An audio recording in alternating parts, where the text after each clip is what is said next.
So what I believe, what I say about AI is not just a tool, it's actually a team. And that's where we're moving. It's not just, you're not just a user of a tool, you're the manager of a team. But be sure that team, in my opinion, in a relationship-based business, works on back office stuff, freeing you up to be more in the front office, freeing you up to do more of the knee-to-knee coffee meetings, phone calls, individual text messages, emails. Don't outsource the relationship or you won't have one.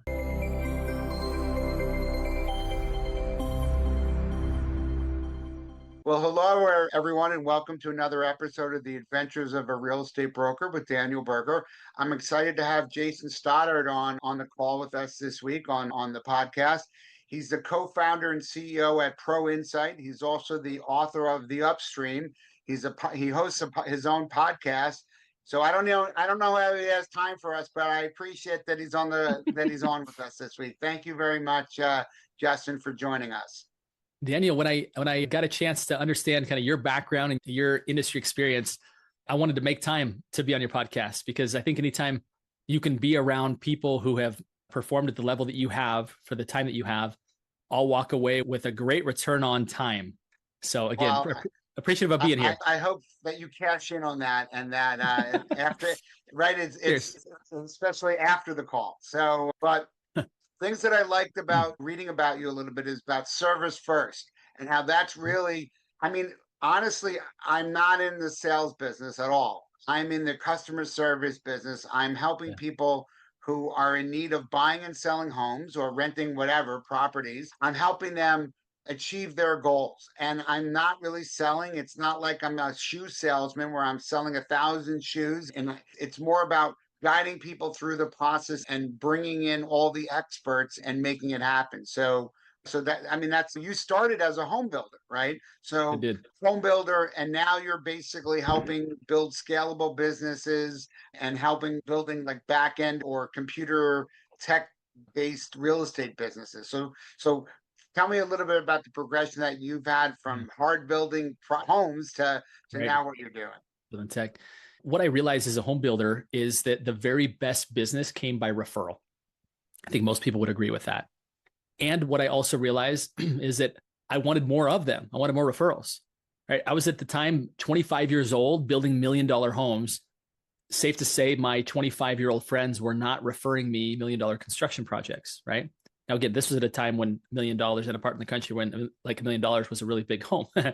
So I didn't have a lot of opportunity, so to speak, to really expand my referral base from my own sphere. Now, maybe some of you who are listening to this are like, yeah, I feel that way as well, especially when the markets drop 30, 40%, right? The same people I've been loving on for a long time, although they all want to help me, they just don't have enough referrals to keep me busy, right? So I had a decision to make at that point. I joined a local networking chapter to get some kind of very active referrals, and that helped. But ultimately, what really worked for me, Daniel, was that I was able to take a model that I've now coined the Upstream Model, which is, you can see me, like picture me alongside of a stream, right? And I've got my fishing line in the water. I'm like, okay, I'm going to catch some fish, right? Now, this is probably what every real estate agent did when they first got their license. They're like, I'm going to catch some fish, right? I'm going to make some big money. This is fantastic. And they start to look around them alongside this fishing hole, and they see other fishermen everywhere. Right? Very crowded space. They're like, okay, how's this going to work? Because this feels like I'm going to get the scraps, if anything. Okay. Now, for those that have persisted in the business, like you have, Daniel, created very successful careers, this might resonate with you. Is that I looked upstream, metaphorically speaking, and saw that there was nobody further upstream from me. Right next to, as a home builder, it was an architect. An architectural designer had every client that I wanted.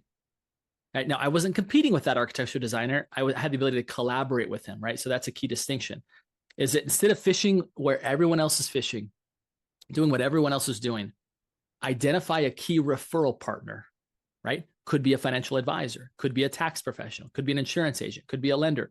Identify those professionals who often touch the client just before they need you, okay?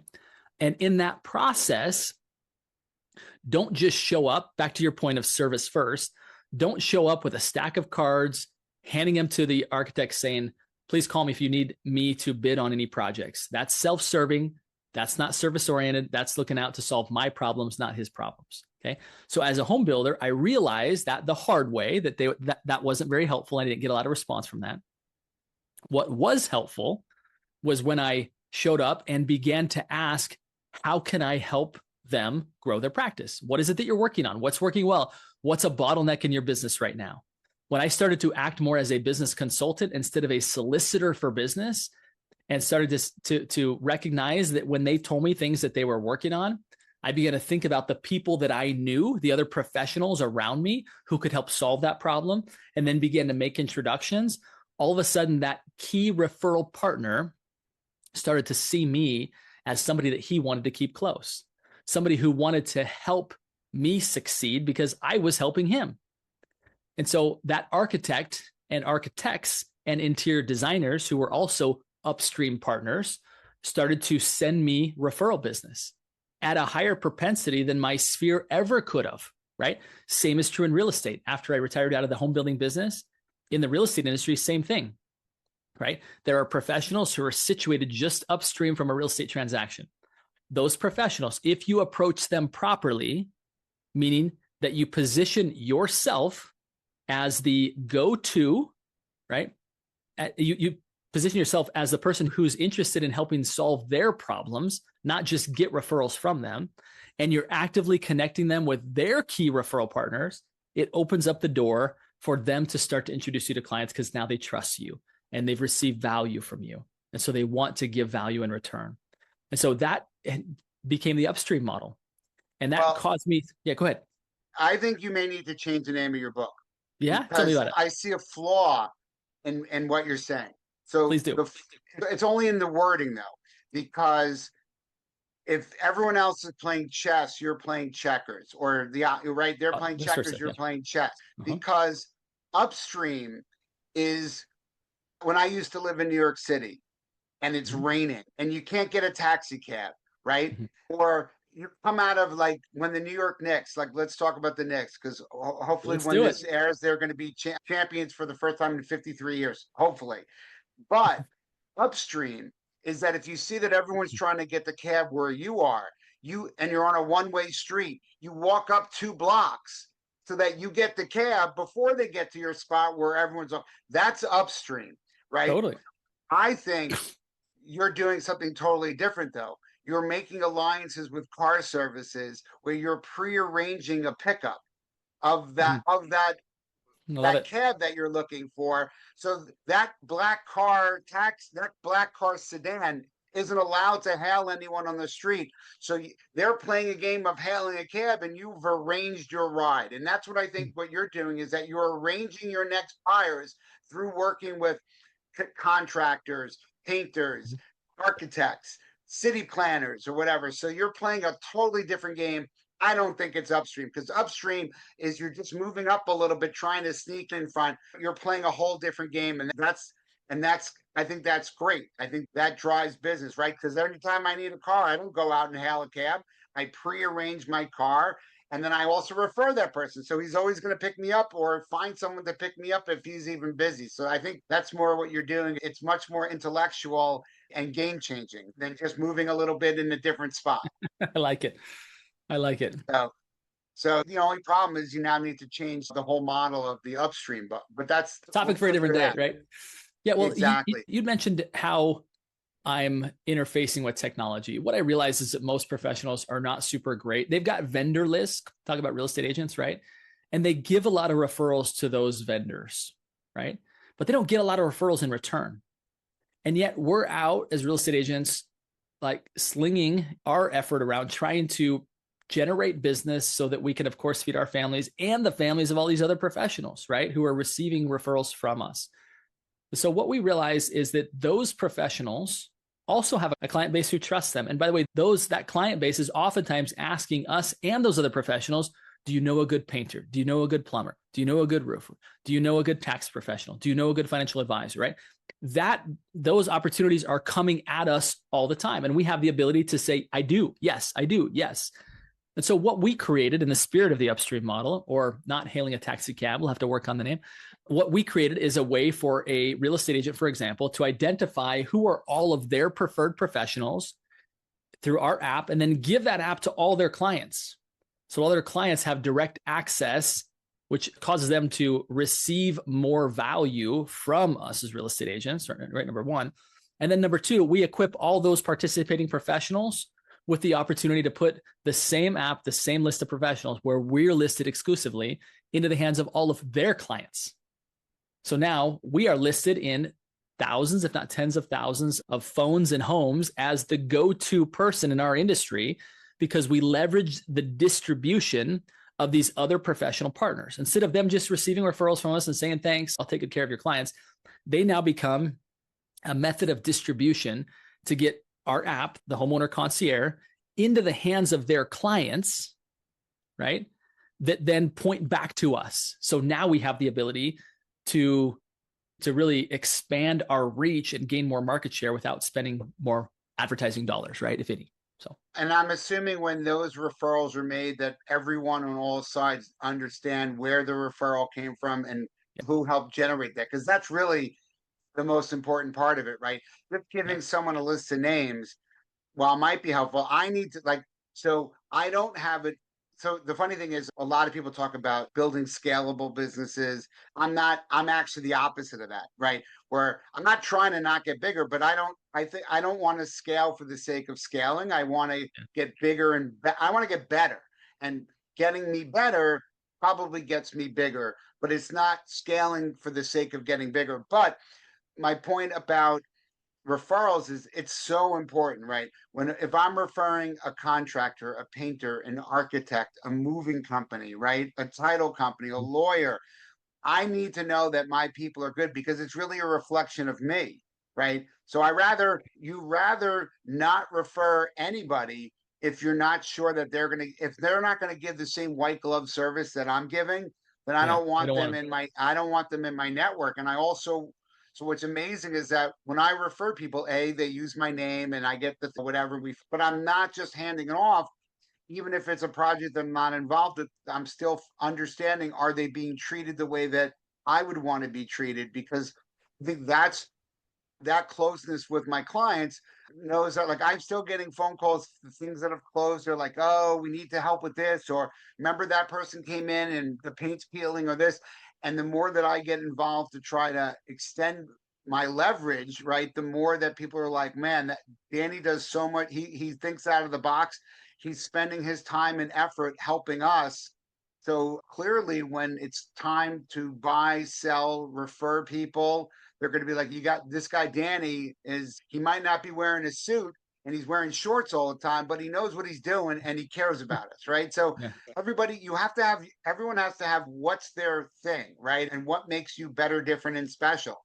So you need to choose that and then live it every day. I like what you said is that it's not just about having a resource for people, it's about having a really good resource, right? And I think what happens oftentimes is consumer behavior is that they go to Google, right? If they don't have someone to call, they go to Google. And I think you and I both know that game can be gamed, right?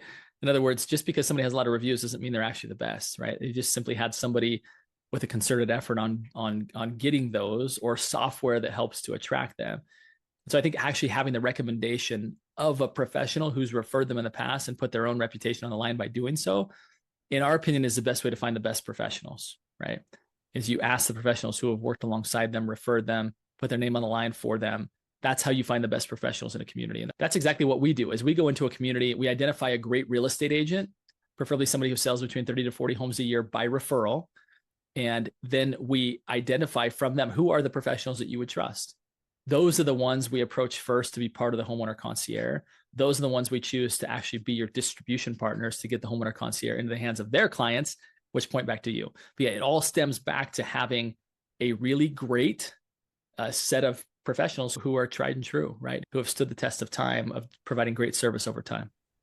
So when we talk about AI, I only view AI as really Google on steroids, right? Where it's still Google, it's just a different brand, whether it's Claude or it's ChatGPT or all the other names that are out there. Sure. So it's interesting is when I get new people calling me, I always were like, well, how did you hear of me? And more often than not, in the last 6 months or so, people say Chat GPT. So much so that I was at a neighbor event, and somebody said, and I said that, and they were like, "Oh, I don't believe you." So what do? They go into Chat GPT, they put in who are the best real estate agents in Westchester County, and I was top three. So there's thousands, tens of thousands, and or probably there's thousands Yeah. for sure in my county. But so I'm lucky. Well, there's a reason why I'm one of those, but I'm still lucky, even that there are reasons why I'm there. And so what's interesting is I also invest in other tools that keep putting me in front, so that, because people are like, well, why would you pay $600 a month to work on your AI? I go, it's just like Google clicks or whatever. And so working on your AI, as you said, it's work. But for me, I do press releases, I write stories, and trying to be out there saying things about my knowledge of real estate, because those are the things that are going to help with an AI search, right? Where people see, Yeah. oh, I've written for a local paper, I've done this or this and that, as opposed to reviews are great, but that's just one component. But AI is pulling from wherever your name is and what's the information, how important is it, and how on point to real estate. Yeah. Really well said. Yeah. Times are changing, right? And if you don't stay abreast of it, I love that your emphasis on media. We're obviously doing this podcast, not a common thing for real estate agents to do, and definitely not a common thing for them to do well. You know why it's not, is because things cost money. And real estate agents, my view is my strategy is I work for great reviews, and that when my transaction's finished, I can send someone a link and they're going to be genuine in writing how I took care of them. And by doing that, I feel that's going to lead to money, right? The more people that I can work with, that they absolutely enjoy their experience, I'll make money on that, then I'm going to make money on the other. So I don't do things for the money. I do it for the review, because I know that good reviews lead to others. And that's actually some of my secret sauce, because I'm only 10 years in the business, and I had to come into markets that had people that have been doing it a lot longer. And the other thing that I say is, I don't need to be the biggest or the best. I just need to be the best Daniel Berger, right? Where work hard, treat people well, find the people that you connect with, and then let that carry into the next one and the next one and the next one. So in the beginning, I'm a big proponent of Zillow, and I would buy Zillow leads. I still buy leads for my team, my brokerage. I don't take any of the leads anymore, because I don't have to, because Yeah. because of doing 30 to 50 something deals a year, and then having that ecosphere of people help get me the next one, then get me the next one. I've never door knocked it or cold in my life. I this well, not in this job. I've done it years ago when I was walking up and down the streets of northern Queens trying to get people to buy bottled water. But that's a story for a different day. But not in real estate. I haven't done that, because I don't like that, right? So I don't Yeah. like doing things that I don't like, but it's not about hard work. I just don't like that. So I don't Right. do that, but I try to work on other ways. And you don't really need to door knock now, because if you're leveraging AI and Google and all those things, and people see you that way, that is a form of a door knocking. I'm door knocking to say, look at me online and look at my reviews and call me that you want me to work with you. But it's a form of door knocking, I guess. Yeah. So you talk about like scalable businesses. What does that mean in your world for like for an agent, right? Like, what do you think? What should they, starting from being newer or whatever? At what point's enough, and where you've scaled to a point that's proper, or is it always you need more and more? Have you thought about it like that? Yeah. I mean, I think there is a point. There's enough. Like one of my favorite books, it's called Enough. And it was actually the founder of Vanguard who was at a party with billionaires. And there was a bit of an ego flex, people talking about how many billions they'd made. And I can't remember the gentleman's name, but he said, I'll have something that you'll never have. And the guy was taken back, like, what could you possibly have that I'll never have? And his comment was, enough. I'll have enough and you'll never have enough. So I do think that there is a sweet spot where professionals can settle in to where they're earning enough. And I would say most agents undershoot this number. they undervalue how many people they can serve in a given year because they don't like to leverage. They don't like to give things to other people. To each their own, right? But I do think enough is taking care of, number one, first and foremost, your existing immediate obligations, right? That's number one. Number two, it's actually taking care of your future obligations because you won't be able to do this forever. And number three, being a giving person that's giving back, contributing to other people along the way and long term. So I think as long as your goals are big enough and enough, quote unquote, is for you to be able to say, I can take care of those three camps or those three buckets, me now, me in the future, and people who need my help along the way. But I think that probably is enough, right? And you don't need to try and build a statue of yourself, right? But you can really just live a good life and actually be really happy with what you have. See, I love that. And Justin, many people don't say that, right? That's called an honest and true. What I see in real, because for me, so you'll laugh. So I created my own brokerage because I didn't want to have to listen to what others tell me to do, right? Like tell me what the rules are, the laws and the rules of in the real estate world, and I'll follow them. And then I'm going to be creative, right? I'm going to be, you came from an entrepreneurial family. Your parents were entrepreneurs. So I do deals all the time where like I'm doing this for a client. Like last night, I have a client right now where the husband and wife are basically divorcing, divorce attorneys. I've actually positioned myself as Switzerland because I said, I'm not taking a side. My side is selling your house. And the more that I sell your house, it's good for both of you. Good for me, good for both of you. And they're lawyers. They each have their lawyers. We were in court. The judge, multiple agents, the judge picked me. I'm in the decree that in the court order that Daniel Berger, is selling the house. And so then cleaning out the house was extremely difficult, where it was like a $15,000 clean out where I'm basically lent the money, fronted the money to have that done because you talk about giving back. Well, I know that it wouldn't work another way because they don't like each other, not saying it really politely. And also, as in that case may be with divorce lawyers and whatever, there's not that much money to be had. So they need help. And so for me to inject that in my thoughts, my ideas, my network of people to get that done and then lay out the money, I'm able to get to a closing table for everyone.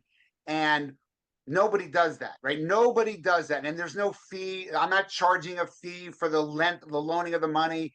And at some point, I'm going to now have two divorce lawyers, right? Who are going to be like, wow, this guy does something that no one else does. I have two families that are now breaking off. They have friends, family, and say, this is what he did. And it is a extremely difficult situation. And my view is, again, I say this, I am Switzerland, and I'm talking to both sides, the children on both sides, whatever. And my job is to sell a house. And that's all I want to do is sell a house. And then both of them can go about their ways without each other once that's done. Right. And so that's kind of being a better, different stuff. But what I was saying though is I have no employees. So in my brokerage, which last year I did 55 deals. I think our company did 150 deals. I did 40 million in sales. We did 90 million in sales. Because once you have one employee, their laws that are different. It's just basically independent contractors that are doing their thing. I don't even have an admin. Basically, I just put a sign in the lawn just before our call. I hammered in the thing, and because I'm already there taking photos, so what's the big deal? I might as well just do it myself. So that's like in the sense of I can't scale, right? I'm not doing 300 houses a year. I couldn't do it like that.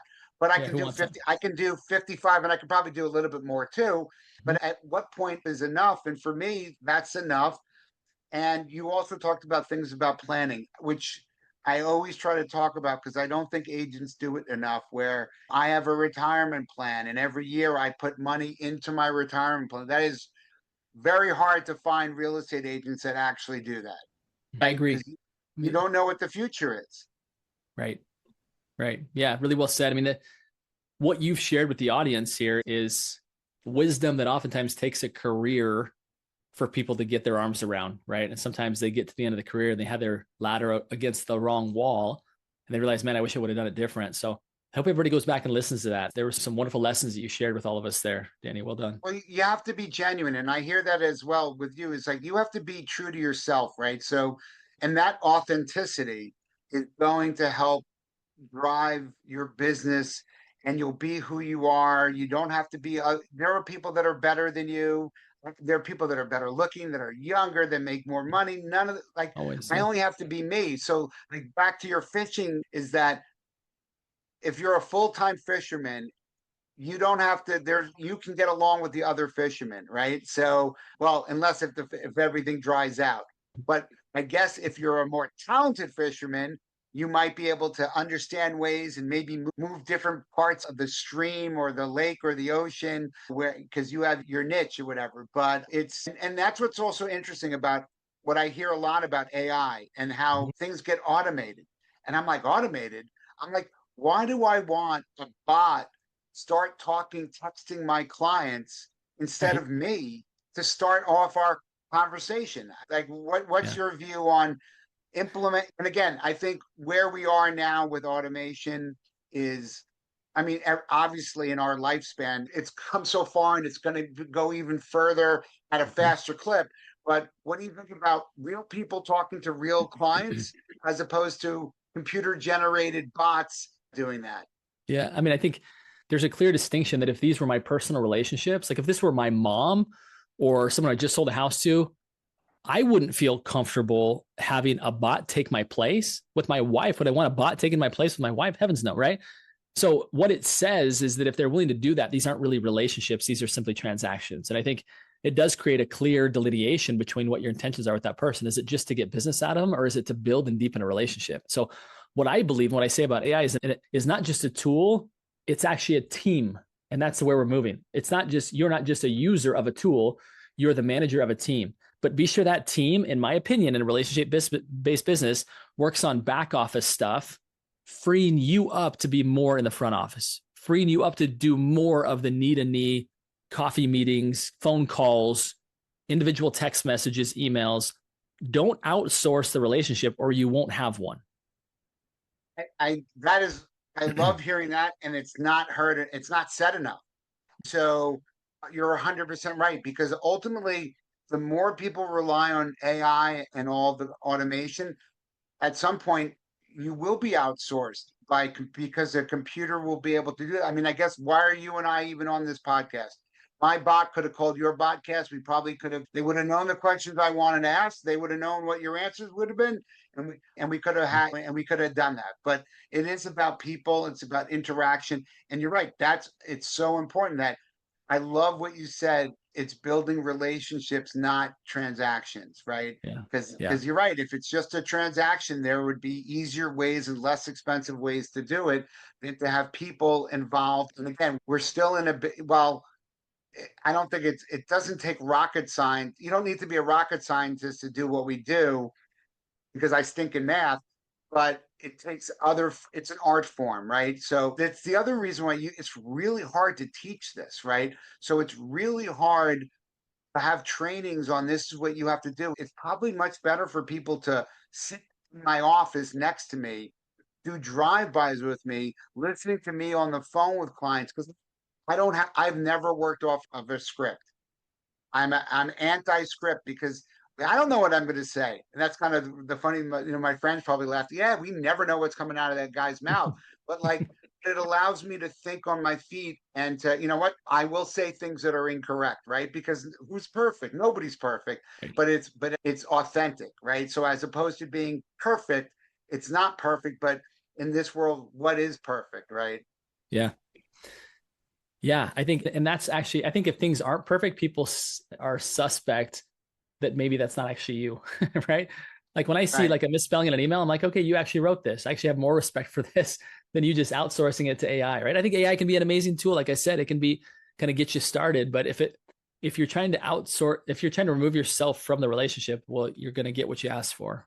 I mean, like if you ask AI to put together an invoice, right? Mm-hmm. Or maybe an action plan. It's not bad Mhm. to use it for your starting point, but then you got to look at it and you got to craft it to what makes sense for you, right? Like, 100%. so you wrote the book, The Upstream. I wrote a book this year, The Adventures of a Real Estate Broker. So it's actually real life Love it. stories. It's not a how to, it's what I did, right? And not being preachy, it's just saying this is some interesting stories and interactions that I've had with people. There are skulls. I have guns. I have skulls. I have pornography. I have, you name it, a suicide. It's real life in the book, but I probably could have also had AI write it for me, but that isn't what it's about. It's about the tales of what we've had, because as in the real estate world, crazy stuff happens along the way to get to a closing table. Sometimes we don't get to the closing table, but it's and so that was fun for me, and being so busy but still writing a book and having it out there, which is actually for me, I like having the book because it's also something that I can give to people, right? When I meet a client, I can sign the book, and not everybody can do that. And then they read it and they're like, oh, those are pretty cool stories. And they're real, right? I actually didn't even have anyone sign any releases to pictures that were used or their story. And most of the names are the same. There's one or two that haven't because it just made sense to not have them. But I could write something that was truthful that I don't even need them to sign a waiver because it's the truth. Yeah. So, so it's kind Your of cool. story. It Yeah. is, it is, or it's our story, right? Because, but it was interesting. You talked about the podcast, and so people that I work with and family are like, "Why are you doing it? Why do you have 85 podcasts?" I go, because in real estate, people want people that are dedicated and committed. It's very easy to start something, right? But how do you Mhm. finish something? And then the me doing it each week. First of all, like I do pay for the podcast, right? It costs money to have it set up Of and course. distribution and all that. But I got to meet you today, right? And in the future, you might need something. I might need something, right? So it Totally. gets us together. And if there are people that need sleep at night and they're like, "Oh, what are we gonna do? I'm gonna listen to Danny's podcast because that will put me to sleep." And I do say it is probably generally it's better than melatonin. So I do agree with people when they say that. But at least it solidifies it That's funny. solidifies the conversation to have. And also knowing that, oh, social media, using connections, right? So if I have 5,000 people on LinkedIn and now this is going to get posted on LinkedIn and you have your thousands of people on LinkedIn and Right. Instagram and Facebook, it's all about building networks. And then when people are trying to say, oh, and then they might watch this. And I'm not saying that we're going to have a million views. I'm not doing it for a million views. I'm doing it to have conversations with people and to have something that's solidified and there for posterity that people can go back and see. And again, it's an investment in our time, your time, my time, in order to have these conversations. Yeah. I love it. Right. Anytime you can invest in deepening a relationship, your life will be better. And so will theirs. Right. If you both people come in with great intentions. And of course, the more influence they have in their respective sphere, the more beneficial that is. But I was speaking to a group the other day and I said, if you show up in every location you're in to get something from people, there'll be many days that you come home empty handed.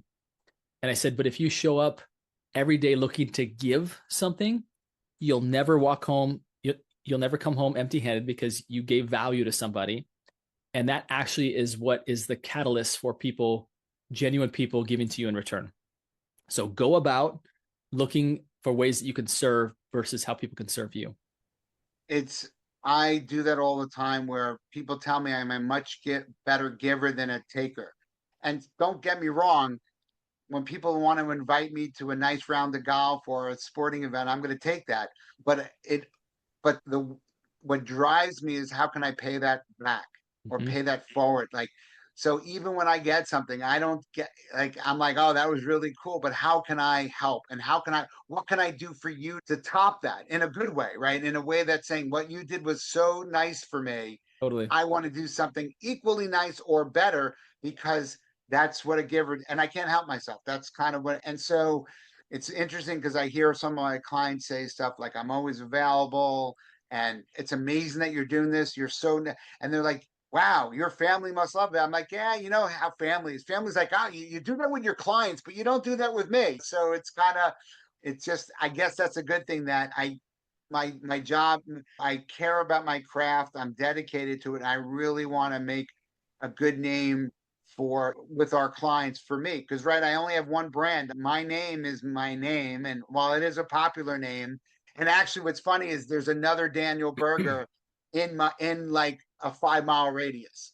Thankfully, I'm the Daniel Berger that does more business, so that's a good thing. But certainly you have to just every day be able to, when your head hits the pillow, right, feel like you put a good day's work in, you cared about people, and you worked hard, right? And if you do those things, Yeah. and you brought it up, that you giving and caring, those are things that are extremely important. But What are some of the things that you see in the horizon, 6 months, 2 years, 5 years, that agents need to be doing to ensure that they're still leading the pack and being able to make this a proper profession for themselves and their families?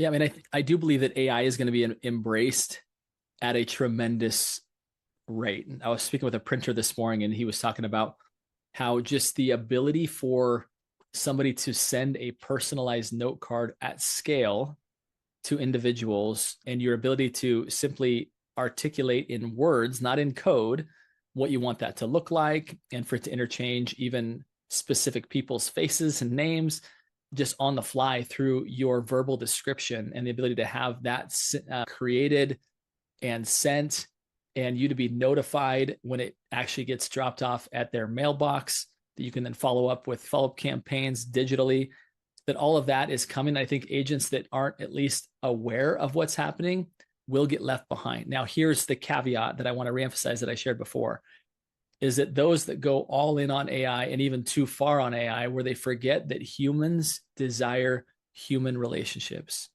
So again, having all of those things work in the background for you is going to get you further. Now, what I believe very strongly is that big lead platforms will continue to grow in their influence over consumers.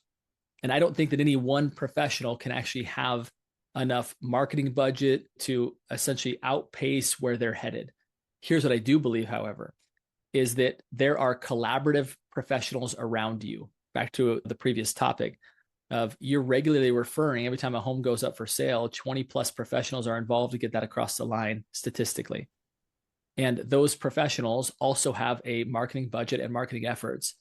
And if you can collaborate with those professionals, I'm not just talking about like a joint postcard, right? I'm talking about actually doing, whether it be client events together, whether it be having a common place where you're all identified and directed, and everybody points back to that common place, to where now you've essentially 30x'd your marketing efforts.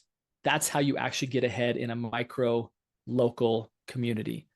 And I mean, I feel so passionate about that. That's why we're building the company ProInsight, to actually make that easy, to make professionals collaborating with other professionals and essentially creating a marketing cooperative with collaborative professionals is simple and easy. And so I think those two things of actually collaborating more with the professionals who share your same clients, and embracing AI to a point to where you have more FaceTime, more handshakes with your clients, then I believe you'll win. Yeah, I agree that leveraging it for more FaceTime is where the winners are going to be, as opposed to leveraging it for less FaceTime. Right. Agree. Which is Well like, said. I mean, and a lot of people are saying that. They're like, oh, I don't have to do this. And it schedules this and does that. And I'm like, I want to be involved in that. I want my clients to know.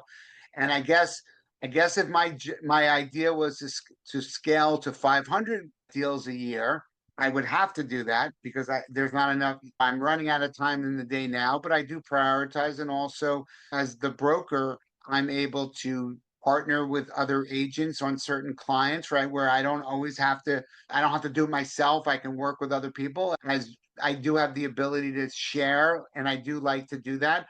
That's also a great way for me to train people, right? Is to say, let's work on this listing together, or let's work on this buyer together, so that they can see what I do and how I grow. And then hopefully when they're not working with me, they'll mirror those things that we did before that were successful. But Well what's said. interesting is, so if I do 40 to 50% of the business, and I have maybe 6 full-time people and a few part-time people, some people are like, you need to scale your brokerage. I'm like, why do I need to scale my brokerage? Like, because it's the same thing that you said. How much is enough? And when you start getting bigger, then I'll need an office manager or an account or more full-time people. And so I always say it's not the money that you make, it's the money that you keep, right? Yeah. And Yeah. so keeping is Well important, said. and being almost low, not low tech, but low. It's good having low overhead, right? Because when you talked Mhm. about, well, what happens if the market's down 30% or whatever? Well, if your overhead is low, then it's just like, people have to understand that over the last couple of years, it's been insanely busy. An insane amount of money has comes the way of a full-time agent, and Mhm. don't expect that every year. And so if it cuts back 25%, 30%, well, it was 30 to 40, 50% more than it should have been, right? So, and again, Yeah. you also have to save your money for a rainy day, right? So just don't go out and get the Lamborghini because you made X amount of money, in one year, because next year it might not necessarily be there. So, so I guess being older and grayer, and this is my third career, but maybe it's easier to say that, but those are the things that probably also make you a better agent, right? Where your clients don't feel like you're pushing them for a sale, because you're just like, I mean, the most showings I've ever had with a client is 205, right? That's in my book, 205. And the least is multiple times one, right? Where I've done one where it's FaceTime. You FaceTime one and they buy the house. So somewhere between Those are one, nice. someone between 1 and 205 is generally what happens. But I mean, I've heard it where people are like, I've shown you 20 houses and you haven't bought one yet. And it's like, well, maybe you haven't shown them the proper house yet, right? And don't push people into things that they don't want or need. Right. It's Yeah. I feel it's always better. It's sometimes the longer it takes, the better client they are, and probably the better long-term client, because they feel that you're not rushing them and you're really their advocate, right? And if I don't like a place, I'll tell someone I don't like it. And it's not like if I don't like it for me, right? Because I'm not the one that's living there. But if someone tells me they don't want a house with a double yellow line, they must have a basement, they have to have a swimming pool, and then they're looking at houses that don't have those things that were important to them, you just have to bring that up and say, as I recall, these are the things that are important to you. Is this house any different? They're like, yeah, because it has a better school district, or it's closer to this and that. Oh, okay, fine. Well, then we can adapt what your parameters are then. But just make sure we just want to make sure that you're getting into the right home, because the worst thing I ever want is that there's buyer's remorse the day after you've closed on a house. Yeah. What did we do? What did we do? Right. We don't want the what did we do moment. We want people to be like, thank you so much. This is great. I have clients where early on in the showings, I have one right now that I'm in contract. Early on in the showings, it could have been like the first or second house. We accepted offer, we did inspections, and something made them pause, and we ended up getting out of it. And then, like, weeks later, they wanted it again. Well, the house was still in the market, but the seller was a little annoyed. And so we could have gotten it, but we didn't. And as we were going into 20 showings, 30 showings, 40 showings, 50 showings, I said, listen, Jeez. 50 showings in, I would have pushed you into this house, that other one, but we weren't ready at the time. And I wasn't, and I always said this was the house that you should have had, but let's keep waiting. We'll find one better. I think house 70 or something is one better. It's probably 50% more expensive. They have the money. It has everything they want. It has the swimming pool. It has the 3 acres and all that. So it's an example of waiting 8 months and 60 more houses is probably producing the optimal house for them. So waiting wasn't a bad thing. It just took a little longer. But again, if you enjoy your clients and enjoy, for me, driving 35, 40 an hour with my clients or meeting the clients to then show them the house that they're going to be living in maybe for a long time. That's our job. And so, Totally. right. So that's our job. And sometimes it's 60, sometimes it's one, sometimes it's zero. So, but so Well said. that's our job. So, well, Can you let our people know how they can get a copy of the Upstream or do something with if they want to join your Pro Insight community as we wrap up? Just give some of your digits out to people. Yeah, great. What I'd encourage people to do would be to go to builtonreferrals.com. I actually have a fun little thing you'll appreciate. It's called your referral score. And it just asks a couple of questions about your business, the amount of referrals that you have relative to the people in your database. We'll give you a score and give you some transparency on maybe what you could be doing. When you do that, I send you automatically a copy of my book, the digital and the audio version. So again, if you just go to builtonreferrals.com, fill out the referral score, that'll give me the ability to send you a copy of the Upstream model, number one. And secondly, it'll give the potential for us to have a conversation, should you want one, about what we're doing at ProInsight, how we're helping people to really build inbound referral flow from the professionals that they've been referring for a long time. Oh, great. Thank you very much. You and I My could pleasure. talk for hours. We You and I totally could could. absolutely talk for hours. Everything that you've said. The only thing was the Upstream. I think you're in a different stream. You're going from a stream to a lake or a river or something else, something bigger, something bigger. I So love you it. got big ideas, but I appreciate you. Thank you very much. I know that when people listen to the podcast, they're going to be like, Jason knows what he's talking about. And I agree. You do. You're the co-founder and CEO of ProInsight and the author of the Upstream. And obviously, if people should check those out. So thank you for coming on. And everyone, thank you for listening for another episode of The Adventures of a Real Estate Broker. I'm Daniel Berger. Until next week, thank you very much. If today's stories opened your eyes, wait till you see what's next. Hit the video on screen to join the next adventure with Daniel Berger.